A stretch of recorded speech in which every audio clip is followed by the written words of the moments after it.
जय हिंद, जय शिक्षक। Welcome back to my channel. साथियों, जैसा कि आप सभी आजकल 31 जुलाई तक जो दीक्षा प्लेटफॉर्म पर कोर्स उपलब्ध हैं उनको पूरा करने में लगे हुए हैं और कोर्स पूरा करने के साथ साथ नोट्स भी बनाने हैं। तो अभी तक मैं दीक्षा कोर्स 1, 2, 3, 4 के नोट्स आपके साथ शेयर कर चुकी हूँ। आज मैं कोर्स 5 के नोट्स आपके साथ लाई हूँ और शेयर कर रही हूँ। और इसका PDF का लिंक भी मैंने डिस्क्रिप्शन बॉक्स में दिया है। वह PDF पासवर्ड प्रोटेक्टेड है। जब आप वीडियो को देखेंगे तो बीच में आपको उसका पासवर्ड मिल जाएगा, तो आप वहां से उसका PDF भी प्राप्त कर सकते हैं। और यदि आपको नोट्स अच्छे लगें तो इसे लाइक और शेयर ज़रूर कीजिएगा। साथ ही यदि मेरे चैनल को सब्सक्राइब नहीं किया है तो उसे सब्सक्राइब भी कर लीजिएगा। तो चलिए शुरू करते हैं अपना आज का वीडियो। दीक्षा प्लेटफॉर्म पर उपलब्ध कोर्स नंबर 5, जो कि हम कह सकते हैं शिक्षण तकनीक 5, जिसका टॉपिक है शैक्षिक गतिविधियां, खेल तथा नवाचार। तो इसके परामर्शदाता हैं श्री आनंद कुमार पांडे, यूनिट इंचार्ज गुणवत्ता प्रकोष्ठ समग्र शिक्षा उत्तर प्रदेश, और श्रीमती शिखा शुक्ला, विशेषज्ञ गुणवत्ता प्रकोष्ठ समग्र शिक्षा उत्तर प्रदेश। इसका संयोजन एवं समन्वयन श्री PM अंसारी, राज्य सलाहकार गुणवत्ता शिक्षा समग्र शिक्षा उत्तर प्रदेश द्वारा किया गया है। इस तकनीक का विस्तृत विवरण हमको ध्यान आकर्षण हस्त पुस्तिका के पृष्ठ संख्या 40 से 49 पर दिया गया है। हम वहाँ से जाकर भी इसको पढ़ सकते हैं और जो नोट्स हमें बनाने हैं वहाँ से हेल्प ले सकते हैं। इस शिक्षण तकनीक का उद्देश्य क्या है? तो इसका उद्देश्य है कक्षा शिक्षण के दौरान नवाचार की मदद से विषय वस्तु का प्रभावी प्रस्तुतिकरण करना व बच्चों के लिए कक्षा का वातावरण आनंदमय व रुचिकर बनाना। यहाँ पर हम सबसे पहले समझेंगे कि शैक्षिक गतिविधियों से तात्पर्य क्या है। शैक्षिक गतिविधियाँ कक्षा शिक्षण में संबंधी वे क्रियाकलाप हैं जो मुख्य पाठ्यक्रम के पूरक होते हैं। ये ऐसे उपकरण हैं जो पाठ्यक्रम को अच्छे ढंग से सीखने सिखाने में मदद करते हैं, विषय वस्तु की आवश्यकता अनुसार उपयोग में लाए जाते हैं। इनके प्रयोग के दौरान अलग अलग तरीक़ों से छोटे बड़े समूह बनाते हैं। बच्चों के समूहों का निर्धारण चयनित गतिविधि पर निर्भर होता है। ये गतिविधियाँ कुछ भी हो सकती हैं: खेल, कहानी, कविताएं, पहेली, क्विज़। यह क्रियाकलाप बच्चों के सीखने के लिए आधार का काम करती हैं। इससे हमें क्या लाभ होंगे? तो सबसे पहले बच्चे स्वतः प्रेरित होकर सहज रूप से सीखने की कोशिश करते हैं।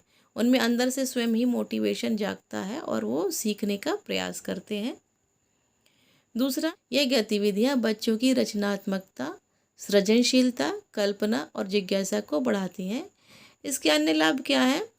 सबसे पहले तो बच्चे उत्साहपूर्वक प्रतिभाग करते हैं, उनको बहुत मज़ा आता है, तो वो हर गतिविधि में भाग लेने की कोशिश करते हैं।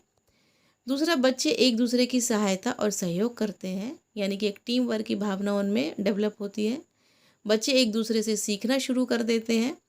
बच्चों को रोचक गतिविधियों में आनंद मिलता है और बच्चों में सृजनात्मकता का विकास होता है। वो अपनी क्रिएटिविटी भी दिखाने लगते हैं कि इसको हम ऐसे कर सकते हैं, ऐसे कर सकते हैं।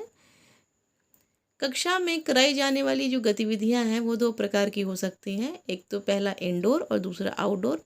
इंडोर जो कक्षा कक्ष के अंदर कराई जाएंगी और आउटडोर जो कक्षा कक्ष के बाहर कराई जाएंगी। इन गतिविधियों का चयन हम कैसे करेंगे? तो सबसे पहले तो हमें ये देखना होगा कि हम कौन सा पाठ पढ़ा रहे हैं, उस टॉपिक की क्या आवश्यकता है। तो सबसे पहले शिक्षक पाठ्य विषय की आवश्यकता अनुसार गतिविधियों का चयन करते हैं। दूसरा, गतिविधियों का चयन बच्चों की रुचि के अनुसार करना है और उनकी सीखने की गति के आधार पर करना है। इन गतिविधियों के क्या चरण होते हैं? इसके 3 चरण होते हैं। सबसे पहला, शिक्षण से पूर्व कराई जाने वाली गतिविधि। जो शिक्षण से पूर्व हमें अपना पाठ बच्चों के सामने रखना है, उससे पूर्व की गतिविधि।